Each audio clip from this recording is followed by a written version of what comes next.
Just below that green dome that you see behind me is where the house of the Prophet Muhammad ﷺ was more than 1400 years ago. And within that house is where he is buried.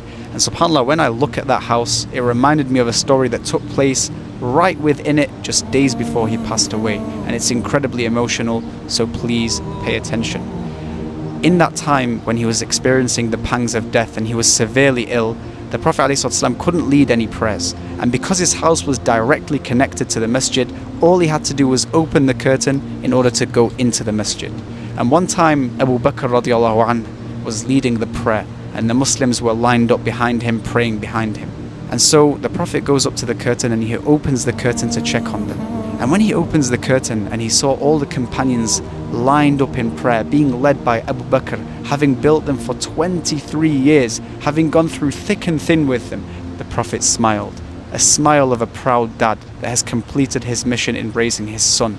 And because he smiled so hard and it was so intense, his face was described to be like a piece of the moon. It shone so bright. And because it shone so bright, the companions were put off the prayer that they started looking up like this at the curtain. And when they saw that beautiful smile on his face, they thought he was completely cured of any disease that he had, and they started making way for him to lead the prayer because they thought he was healthy again. But little did they know that that was going to be one of the very last times that they would see him.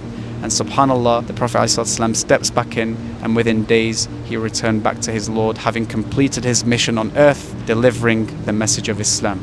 So what does this mean for me and you? Well, if you were to put yourself in the position of the Sahaba at that time, and the Prophet opened the curtain and looked at you practicing your deen, would he smile such a smile that his face would be shining bright like the moon? That is a question for you to answer. And inshallah ta'ala, if the answer is no, work on yourself to the point where you're able to say yes to that question.